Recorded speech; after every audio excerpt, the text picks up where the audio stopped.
Hello everyone, welcome back. कैसे हैं आप लोग? आशा करते हैं आप लोग बहुत अच्छे होंगे। डियर स्टूडेंट्स, आज के इस लेक्चर के साथ हम आपके सिलेबस का एक बड़ा ही इंपॉर्टेंट चैप्टर स्टार्ट करने वाले हैं, जिस चैप्टर का नाम है सीमा, सांतत्य एवं अवकलनीयता, जिसको हम लोग इंग्लिश से बोलते हैं limit, continuity and differentiability. Dear students, ये आपके सिलेबस का बहुत ही इंपॉर्टेंट चैप्टर है और आज के इस लेक्चर के माध्यम से हम इस चैप्टर की शुरुआत करने वाले हैं। तो डियर स्टूडेंट्स, आज का ये lecture basic to high level होने वाला है और एकदम जबरदस्त तरीके से मैं आपको समझाने वाला हूं इस वीडियो में, इस लेक्चर में, कि लिमिट अर्थात सीमा का मतलब क्या होता है। खूब ध्यान से समझिएगा, एक भी जगह पर हल्का सा भी आप लेक्चर को स्किप नहीं करिएगा। खूब ध्यान से समझिएगा, एकदम जबरदस्त तरीके से आपको समझाऊंगा। एक एक छोटे छोटे कंसेप्ट आपके दिमाग में इस तरीके से बैठेंगे जैसा आपने कभी सोचा भी नहीं होगा। सो डियर स्टूडेंट्स, लेक्चर बहुत ही ज़्यादा इंपॉर्टेंट होने वाला है। लेकिन उसके पहले हम आपसे ये कहना चाहेंगे कि प्लीज़ मेरे प्यारे बच्चों, आप एक बार से इस लेक्चर को अपने सभी दोस्तों के पास ज़रूर से ज़रूर शेयर कर दीजिए, क्योंकि जब लाइव चैट में ज़्यादा से ज़्यादा बच्चे उपस्थित होते हैं तो मुझे भी थोड़ा सा बहुत ही ज़्यादा अच्छा लगता है। थोड़ा मैं क्या कहूँ। तो आइए डियर स्टूडेंट्स, आज का ये लेक्चर हम स्टार्ट करते हैं। चैप्टर का नाम है सीमाएं, सांतत्य तथा अवकलनीयता। ठीक है, कहीं कहीं सांतत्य तो लिखा होता है, कहीं कहीं सांतत्य लिखा हुआ होता है। तो डियर स्टूडेंट्स, आप देखेंगे ना तो इस चैप्टर में 3 इंपॉर्टेंट टॉपिक्स हैं, सबके बारे में डिस्कस करूंगा, अच्छे से समझाऊंगा, बिल्कुल परेशान ना होइएगा। और सारे चैप्टर के तरह ही इस चैप्टर को एकदम आसान बना देंगे आपके लिए, बिल्कुल तनाव नहीं लेना है। आप लोगों ने इसके पहले के लेक्चर जरूर देखे होंगे और उसमें आपने देखा कितना बढ़िया से आपको समझाया गया, इसको भी ध्यान से समझिए। तो डियर स्टूडेंट्स, 3 टॉपिक्स आपको इस चैप्टर में कवर करने हैं, जिसका नाम है, फर्स्ट टॉपिक का नाम है सीमाएं अर्थात सीमा के बारे में पढ़ेंगे। सेकेंड टॉपिक हमारा जो है इसमें सांतत्य या सततता भी कहीं कहीं कहा जाता है, इसको हम लोग इंग्लिश में कंटिन्यूटी कहते हैं, उसके बारे में डिस्कस करना है। थर्ड टॉपिक जो डियर स्टूडेंट्स हमारा है उसका नाम अवकलनीय अर्थात डिफरेंशियबिलिटी है। वहां पर कंटिन्यूटी या आप कह सकते हैं लिमिट का यूज करके ही इन सारी चीजों को फाइंड किया जाता है। तो ये आपका जो सेकेंड टॉपिक है डियर स्टूडेंट्स, जिसका नाम सांतत्य है, ये आप तभी कर पाओगे जब आपको सीमा के बारे में पता होगा। अवकलनीयता भी डियर स्टूडेंट्स हम तभी निकाल सकते हैं जब हमें सीमा के बारे में पता होगा। तो डियर स्टूडेंट्स, आज के इस लेक्चर का हमारा जो मेन टॉपिक होने वाला है उसका नाम है सीमा, जिसको हम कहते हैं लिमिट। पहले आप लिमिट का मतलब समझेंगे, लिमिट का मतलब व्यवहारिक तरीके से मैं आपको समझाऊंगा। देन मैं आपको यह भी बताऊंगा किसी फंक्शन की लिमिट का मतलब क्या होता है। जब हम ये समझ जाते हैं कि किसी भी फंक्शन की लिमिट का मतलब क्या होता है तो उसको निकालने में, उसको फाइंड करने में कुछ अलग ही आनंद आता है। इसलिए क्वेश्चन को सॉल्व करते समय आप उसके पहले के लॉजिक को जरूर से जरूर समझें, जिससे आपको क्वेश्चन को सॉल्व करने में प्रॉब्लम ना हो। आइए डियर स्टूडेंट, सबसे पहले हमारा टॉपिक है सीमा। हम लोग समझते हैं कि ये सीमा होती क्या है। सीमा माने लिमिट। कई सारे बार आप लोगों ने देखा होगा डियर स्टूडेंट्स कि हम लोग साधारण बोलचाल की भाषा में लिमिट का प्रयोग कर देते हैं। जैसे जनरली आप लोग दोस्तों के साथ बोल देते हो, यार लिमिट में रहना, लिमिट से ज़्यादा आप बोल रहे हो, औकात से ज़्यादा आप बोल रहे हो, दिक्कत हो जाएगी। तो लिमिट का बिल्कुल वही सा मतलब होता है। किसी फंक्शन की लिमिट का क्या मतलब होता है वो भी मैं आपको समझाऊंगा। अभी एक छोटा सा और बहुत ही प्यारा सा एग्जांपल लेकर के आपको लिमिट का नोटेशन और लिमिट का मतलब समझाने का प्रयास करता हूं। ध्यान से समझिएगा मेरे डियर स्टूडेंट, बहुत ही इंपॉर्टेंट लेक्चर है, आनंद आ जाएगा एकदम। देखिएगा डियर स्टूडेंट, देखिए एक छोटा सा एग्जाम्पल लेते हैं जिसकी हेल्प से मैं एकदम जबरदस्त तरीके से आपको लिमिट का मतलब और लिमिट का नोटेशन समझाने वाला हूं। सबको पता है सर, यहां पर हमने क्या बनाया है, एक वृत्त बनाया है अर्थात एक सर्कल बनाया है। ठीक है डियर स्टूडेंट्स, अब ये सर्कल है, यह वृत्त है, तो यहां कहीं ना कहीं इसका एक केंद्र होगा। अब डियर स्टूडेंट्स, इसके अंदर हम ना एक पॉलीगन बना रहे हैं जिसको आप लोग बहुभुज कहते हैं। ध्यान से समझिएगा, एकदम जबरदस्त तरीके से समझाऊंगा, एकदम बढ़िया से समझ में आएगा। डियर स्टूडेंट्स, सपोज कर लीजिए इसके अंतर्गत हमने एक बहुभुज बना दिया है। ध्यान सुनो, टॉपिक क्या है, हमने आपको बताया कि हमारे पास एक वृत्त है, एक सर्कल है, उस सर्कल के अंतर्गत, उस वृत्त के अंतर्गत एक बहुभुज बना है। छोटी छोटी चीजों को समझते चलिए, एकदम मजेदार तरीके से समझ में आएगा डियर स्टूडेंट्स। अब मुझे आप ये बताइएगा कि ये जो बहुभुज है ना, यह वृत्त के अंदर बना हुआ है मेरे प्यारे बच्चों। अगर ये बहुभुज के अंदर, बहुभुज अगर वृत्त के अंदर बना हुआ है तो आप समझ सकते हैं, देख सकते हैं कि इस बहुभुज का जो क्षेत्रफल है, area of this polygon is always less than area of circle. ध्यान से सुनिए, चूंकि बहुभुज वृत्त के अंदर बना हुआ है, बहुभुज वृत्त के अंतर्गत है, इसलिए इस बहुभुज का क्षेत्रफल, इस पॉलीगन का जो एरिया होगा वो सर्कल के एरिया से सदैव क्या होगा मेरे प्यारे बच्चों, कम होगा। ये बात तो क्लियर हो गई। अब सुनिए, किसी भी वृत्त की जो त्रिज्या होती है, किसी वृत्त का जो क्षेत्रफल होता है वो बच्चों वृत्त की त्रिज्या पर निर्भर करता है। वैसे ही किसी बहुभुज का जो क्षेत्रफल होता है उसकी भुजाओं पर निर्भर करता है कि उस बहुभुज में कितनी भुजाएं हैं। अब ध्यान से समझिएगा डियर स्टूडेंट्स, क्या मैं करने वाला हूं। हम ये कह रहे हैं डियर स्टूडेंट्स कि अगर हम इस बहुभुज की भुजाओं को बढ़ाएं, देखिए ध्यान से, इस बहुभुज की भुजाओं को क्या करें बच्चों, बढ़ाएं।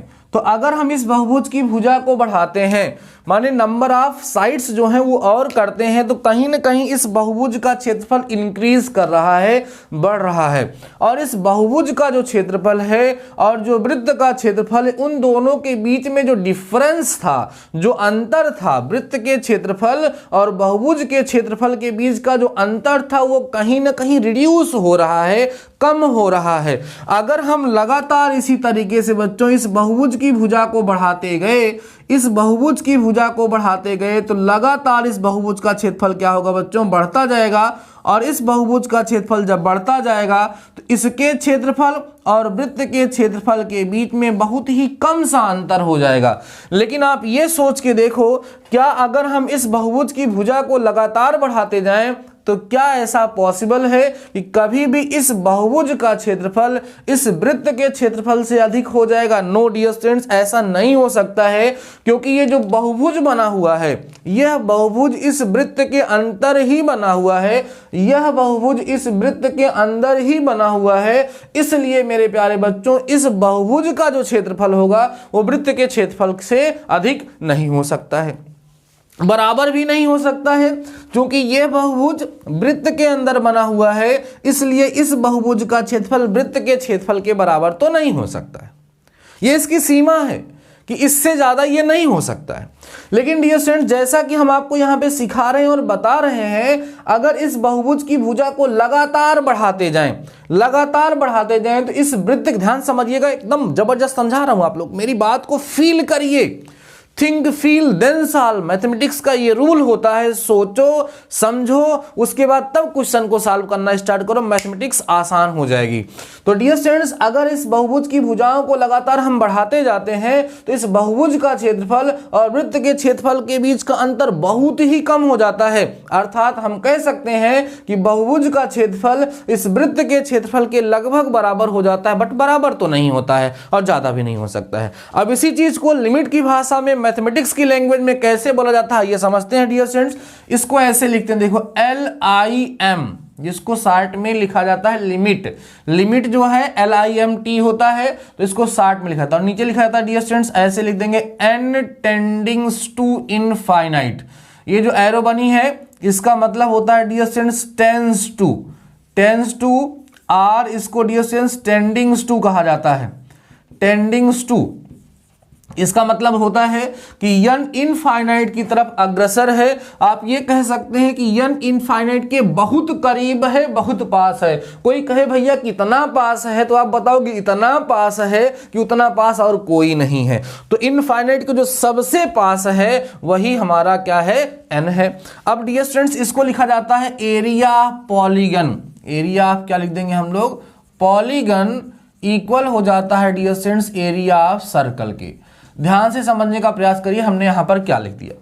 इसी चीज को जो हम इतनी देर से आपके सामने डिस्कस कर रहे थे, इतनी देर से जो हम आपके साथ चर्चा कर रहे थे, उसी को डियर स्टूडेंट्स यहां पर हमने क्या किया, लिमिट की लैंग्वेज में, लिमिट की भाषा में रिप्रेजेंट कर दिया है। यहां पे लिखा हुआ है कि limit n tendings to infinity area polygon is equal to area of circle हो जाता है। अर्थात यह जो बहुभुज वृत्त के अंदर बना हुआ है, अगर इस बहुभुज की भुजा को हम अनंत तक बढ़ाएं तो इस बहुभुज का जो क्षेत्रफल है वो वृत्त के क्षेत्रफल के बराबर हो जाएगा। अब ना तो n इनफाइनाइट होगा, ना तो बहुभुज का क्षेत्रफल वृत्त के क्षेत्रफल के बराबर होगा, लेकिन n इनफाइनाइट के बहुत पास है, इसलिए पॉलीगन का एरिया बहुभुज का क्षेत्रफल वृत्त के क्षेत्रफल के बहुत पास हो जाता है। यह हमने आपको एक बहुत ही व्यवहारिक एग्जांपल के माध्यम से लिमिट का नोटेशन और लिमिट का मतलब आपको समझाया। आई होप आपको समझ में आ गया होगा। ये लिमिट को लिखने का शार्ट में तरीका है। Limit n tendings to infinity area polygon is equal to area of circle. अर्थात अगर हम इस बहुभुज की भुजा को अनंत तक बढ़ाते हैं तो इस बहुभुज का क्षेत्रफल वृत्त के क्षेत्रफल के बराबर हो जाता है। ये लिमिट का नोटेशन है, इसको लिखने का तरीका है। आई होप आपको ये समझ आया होगा डियर स्टूडेंट्स। अब हम लोग यहां पर डिस्कस करेंगे किसी फंक्शन की लिमिट कैसे निकाली जाती है या किसी फलन की सीमा का मतलब क्या होता है। आराम से समझिएगा ना, एकदम जबरदस्त तरीके से समझाऊंगा, सब कुछ समझ में आएगा, फील कर पाओगे, क्वेश्चन को सॉल्व कर पाओगे। डियर स्टूडेंट्स, अगर अभी तक आप लोगों ने लेक्चर को लाइक नहीं किया है तो यार कर दो। काफ़ी ज़्यादा मेहनत आप लोगों के लिए कर रहे हैं और मेरे प्यारे बच्चों, आपसे हम रिक्वेस्ट करना चाहते हैं कि आज के इस लेक्चर को प्लीज़ सभी लोग शेयर कर दीजिए। हर बच्चे तक ये लेक्चर जरूर पहुंचना चाहिए, क्योंकि मेरी इच्छा है कि कैलकुलस हम यूपी पॉलिटेक्निक या कहीं से भी पॉलिटेक्निक करने वाले प्रत्येक स्टूडेंट को पढ़ा सकें, क्योंकि कैलकुलस पढ़ाने में मुझे कुछ अलग ही आनंद आता है। लेकिन उसके लिए मुझे आपकी हेल्प की अति आवश्यकता है, तो जरूर से अभी तक लेक्चर को शेयर नहीं किए हो यार तो कर दो, बहुत ही आपकी मेहरबानी होगी और मज़ा भी बहुत ही ज़्यादा आएगा। ठीक है, आइए डियर स्टूडेंट्स, हम फलन की सीमा के बारे में बात करते हैं। फलन की सीमा, फलन की सीमा का क्या मतलब होता है और इसका नोटेशन क्या होता है मैं आपको समझाता हूं। लिखेंगे डियर स्टूडेंट्स,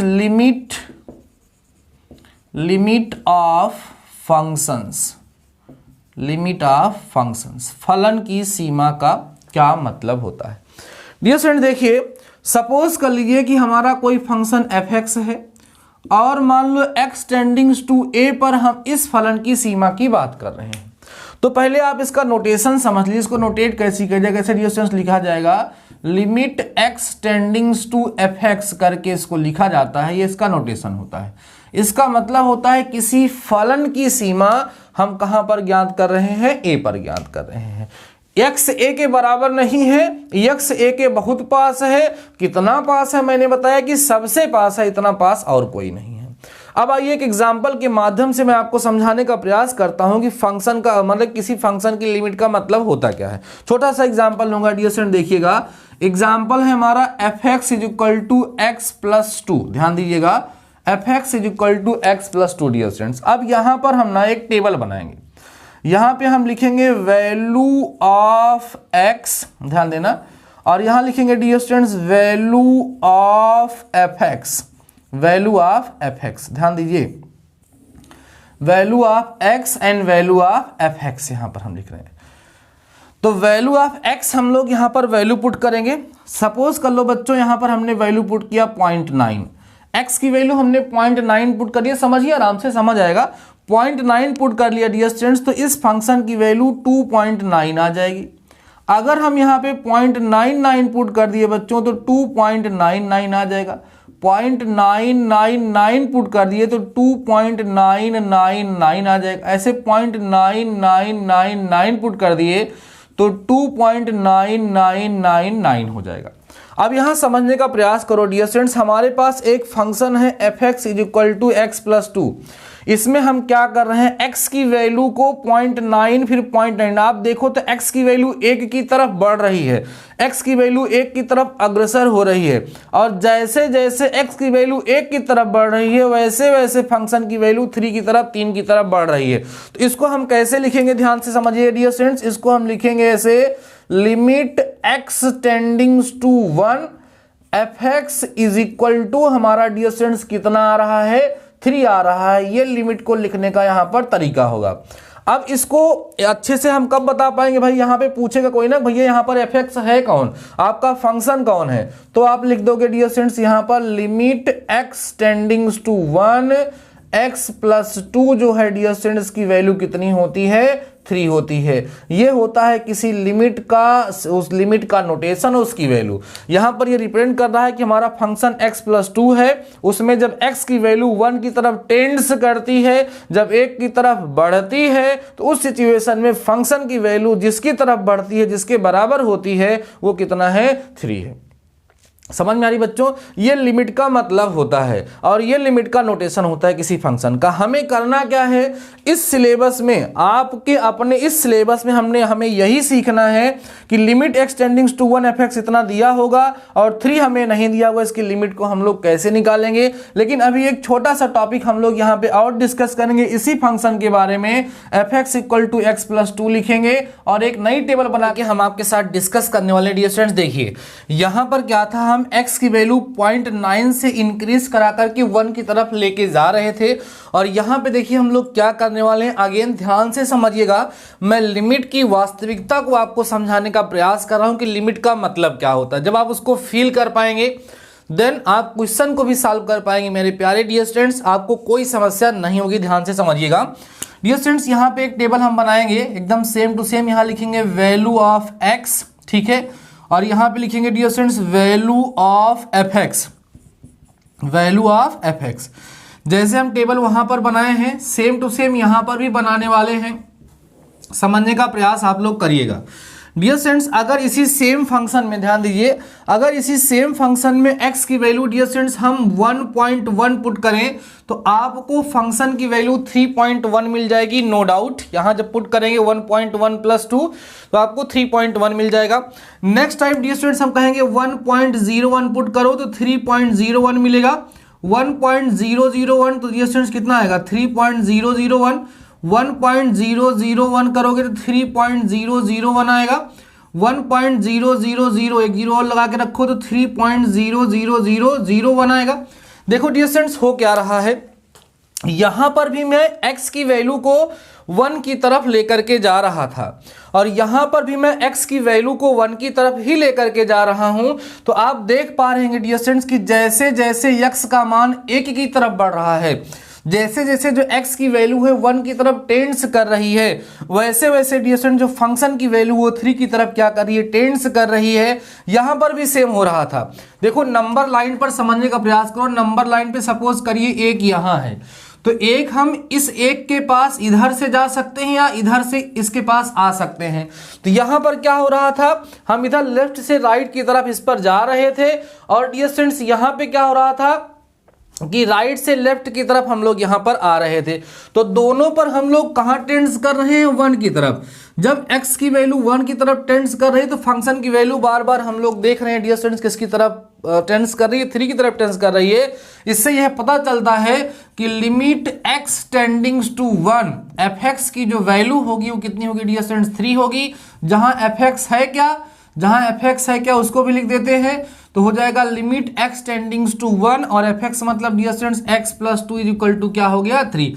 ये लिमिट का मतलब होता है। आई होप अब आपको 100% समझ में आ गया होगा लिमिट का मतलब होता क्या है।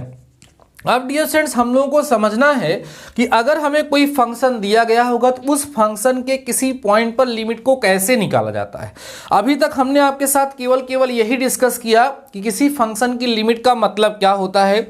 अभी हम लोगों को इस चैप्टर में बहुत सारी चीज़ें सीखनी है। अभी धीरे धीरे मैं आपको समझा रहा हूं, कंसेप्ट तो आपको क्लियर हो गया होगा। अब आइए हम लोग डिस्कस करते हैं डियर स्टूडेंट्स किसी फंक्शन की लिमिट को हम लोग निकालते कैसे। ध्यान से समझिएगा, जबरदस्त तरीके से समझाऊंगा आप लोगों को। ये लेक्चर डियर स्टूडेंट्स बहुत ही इंपॉर्टेंट हो रहा है, इसकी नोट्स भी आप लोग जरूर से जरूर प्रिपेयर करते रहिएगा जिससे डियर स्टूडेंट्स आपको कहीं कोई प्रॉब्लम ना हो। आपका एग्जाम भी धीरे धीरे पास आ रहा है तो उस सिचुएशन में आपको अपनी स्टडी को और ज़्यादा इम्प्रूव कराने की ज़रूरत है जिससे आपको कोई समस्या ना हो। आइए डियर स्टूडेंट्स बात करते हैं। अभी हम लोगों ने देखा कि लिमिट x टेंडिंग्स टू 1, ठीक है, x प्लस 2 जो है उसकी वैल्यू 3 थी। अब आइए हम लोग बात कर लेते हैं कि किस तरीके से क्वेश्चन लिमिट में हमको मिलते हैं, कैसे उसको हम लोग सॉल्व करते हैं। डियर स्टूडेंट्स यहां पर आपको पता है कि हमारे पास जो फंक्शन है वो x प्लस 2 है। इस फंक्शन की x टेंडिंग्स टू 1 पर लिमिट कितनी है, 3 है। ये पूरा आपके सामने नोटेशन लिखा हुआ है। जब हम क्वेश्चंस को सॉल्व करेंगे तो क्वेश्चन को सॉल्व करते समय हमें किस तरह के क्वेश्चन मिलेंगे वो मैं आपके साथ अब डिस्कस करता हूं।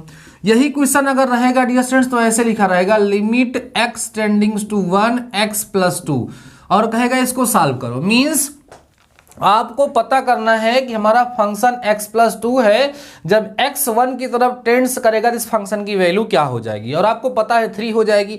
अभी अभी हम लोगों ने डिस्कस किया है। तो डियर स्टूडेंट्स ये 3 हो क्या कैसे जाएगी, मीन्स ये जो वैल्यू यहां पर फाइंड हुई है इस वैल्यू को फाइंड करने का मेथड क्या होगा।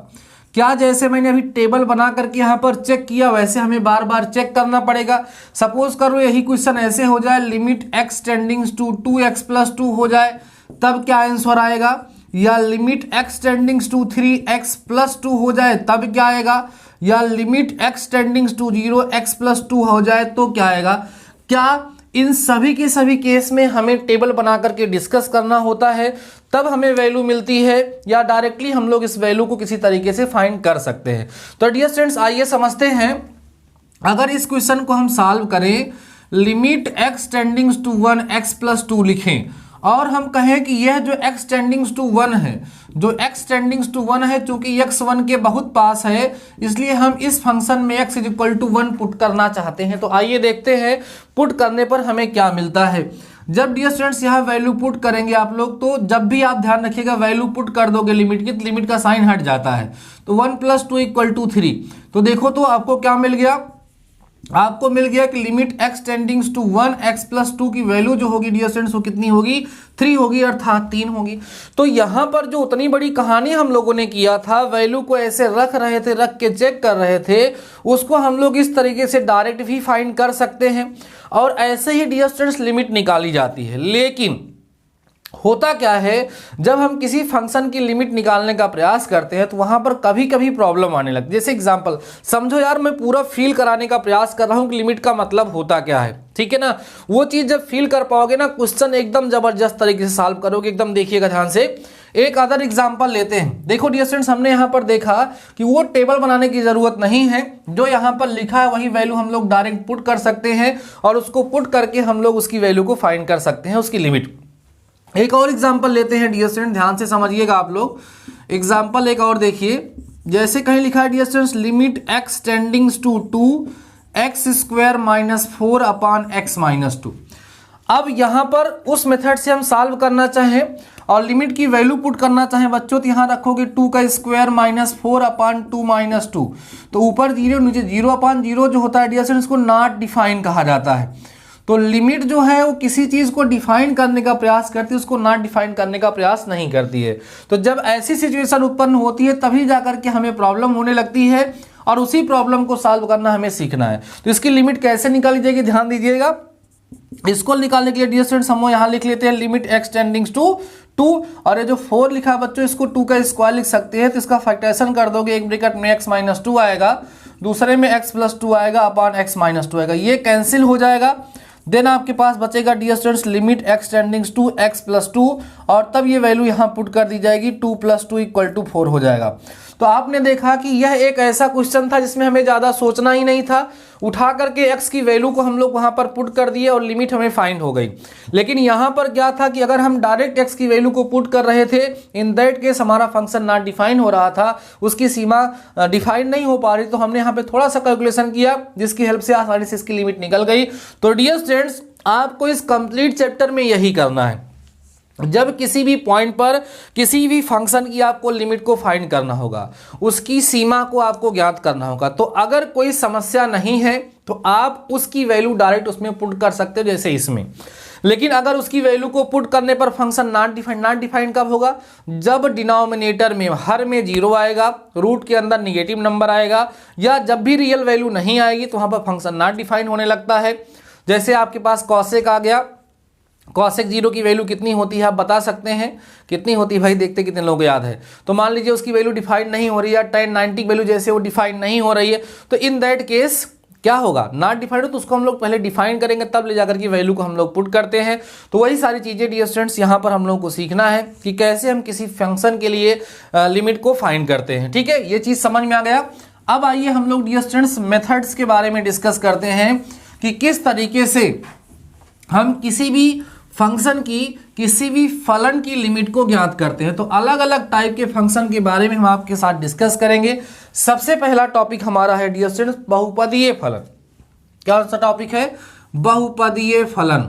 ध्यान देना डियर स्टूडेंट्स, बहुपदीय फलन जिसको हम बोलते हैं पॉलिनोमियल फंक्शन। ठीक है, जो हमारा पॉलिनोमियल फंक्शन होता है, ठीक है, उस पॉलिनोमियल फंक्शन की, ठीक है, लिमिट कैसे निकालते हैं? बहुपदीय फलन की सीमा हम लोग निकालने चल रहे हैं, लिमिट निकालने चल रहे हैं। डियर स्टूडेंट्स, बहुपदीय फलन क्या होते हैं? ऐसे फलन जो बहुपद के रूप में लिखे हुए होते हैं वही बहुपदीय फलन होते हैं। जैसे F X is equal to X square हो गया, या F X equal to 2x square plus 7x हो गया प्लस 5 हो गया। ऐसे ही जो भी अगर बहुपद के रूप में जो फंक्शन लिखे हुए होते हैं बच्चों, उसी फलन को, उसी फंक्शन को हम लोग क्या कहते हैं? बहुपदीय फलन कहते हैं, पॉलिनोमियल फंक्शन कहते हैं। तो पॉलिनोमियल फंक्शन चूंकि किसी भी जो भी फलन जो है वो बहुपदीय फलन होता है, तो बहुपदीय फलन डियर स्टूडेंट्स हर पॉइंट पर डिफाइन होता है। इसलिए बहुपदीय फलन में कोई भी वैल्यू उठा करके हम लोग पुट कर सकते हैं। उसको पुट करने से फंक्शन के नॉन डिफाइन होने का चांस बिल्कुल नहीं होता है। तो जब कभी भी आपको बहुपदीय फलन मिलेगा, किसी भी पॉइंट पर आप उस फंक्शन की लिमिट को निकालना चाहेंगे, उस फलन की सीमा को आप निकालना चाहेंगे, तो बहुत आसान होता है। जिस पॉइंट पर आपको उस फंक्शन की लिमिट निकालनी है, उस फलन की सीमा निकालनी है डियर स्टूडेंट्स, वह पॉइंट, वह बिंदु उठा करके हम फंक्शन में पुट कर देते हैं और उस पॉइंट पर उस फंक्शन की लिमिट प्राप्त हो जाती है। समझ आते हैं? देखिए ध्यान से, जैसे कहीं लिखा है limit X tendings to A F X, ठीक है, वेयर, यहां लिख सकते हैं where F X is any polynomial function, any polynomial function. ध्यान देना डियर स्टूडेंट, जहां जो हमारे पास एफ एक्स लिखा हुआ है ये क्या है? कोई बहुपदीय फलन है। तो क्या करना होता है? यहां कुछ करना ही नहीं होता है, डायरेक्ट वैल्यू पुट कर देते हैं, लिख देते हैं या फिर ए, और यही डियर स्टूडेंट्स इसका क्या आ जाता है? आंसर आ जाता है। समझाते हैं, जैसे लिखा हो कहीं dear students limit X tendings to 2x square plus 5x plus 7, ये आपको लिमिट निकालनी है। तो आप देख रहे होंगे कि ये यहाँ पे जो लिखा हुआ डियर स्टूडेंट्स ये क्या है? एक बहुपदीय फलन है, एक पॉलिनोमियल फंक्शन है। जब पॉलिनोमियल फंक्शन है डियर स्टूडेंट्स, तो बहुत ही आसानी से इसकी हम अलग वैल्यू उठा करके पुट कर सकते हैं। क्या? जहां जहां x वहां 2 पुट कर दो, तो 2 का स्क्वायर प्लस 5 इंटू 2 और प्लस में 7, ठीक है, यहाँ 4 हो गया, यहाँ 10 हो गया, यहाँ 7 हो गया। इसकी वैल्यू जो है डियर स्टूडेंट्स 21 आ जाएगी और यही आपका क्या हो गया? आंसर हो गया। आसान सा काम। और देखो कहीं लिखा हुआ है limit X tendings to 2x minus 2, limit निकालना है, इसमें कुछ नहीं करना, वैल्यू पुट कर देनी है। 2 माइनस 2 इक्वल टू कितना हो जाएगा? 0 हो जाएगा। ये होता है किसी भी बहुपदीय फलन, किसी पॉलिनोमियल फंक्शन की लिमिट को, सीमा को ज्ञात करने का तरीका। ऐसे तमाम एग्जाम्पल, तमाम क्वेश्चन हो सकते हैं। Limit X tendings to 3x cube plus 5x square plus 3x plus 7, आपको वैल्यू निकालनी है। जहां जहां x है वहां वहां बच्चों कितना रख दोगे? 3, तो 5 इंटू 3 का स्क्वायर प्लस 3 इंटू 3 प्लस में 7, इसको सॉल्व करने पर आपको आपका आंसर क्या होगा? मिल जाएगा। तो बहुपदीय फलन जो होते हैं, जो पॉलिनोमियल फंक्शन होते हैं, उनकी लिमिट को फाइंड करने में, उनकी सीमा को ज्ञात करने में डियर स्टूडेंट्स कहीं पर भी कोई समस्या नहीं होती है। आपको समझ आ गया होगा प्यारे बच्चों कि लिमिट का मतलब क्या होता है। अब आपको उस लिमिट को ज्ञात करने के अलग अलग तरीके सिखाए जाएंगे।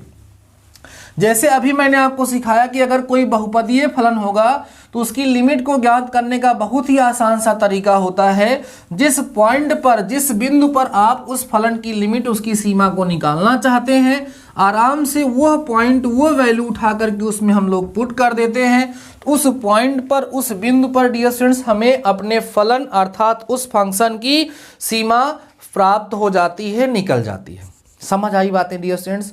तो अभी आज के इस लेक्चर में जो कुछ भी मैंने आपको समझाया है, मुझे पूरा भरोसा है कि आपको पूरी तरीके से समझ में आ गया होगा। आज के इस लेक्चर में हमने सिंपल सा इंट्रोडक्शन दिया है, लेकिन ये इंट्रोडक्शन बहुत ही ज़्यादा इंपॉर्टेंट था, पूरा आप लोग समझ लिए होंगे। नेक्स्ट लेक्चर में हम लिमिट को फाइंड करने के तरीके के बारे में डिस्कस करेंगे। डियर स्टूडेंट्स, जो कुछ भी मैं आपको बताता हूं, जो कुछ भी मैं आपको समझाता हूं, उसको जीरो टू हीरो लेवल बताने का पूरा प्रयास करता हूं।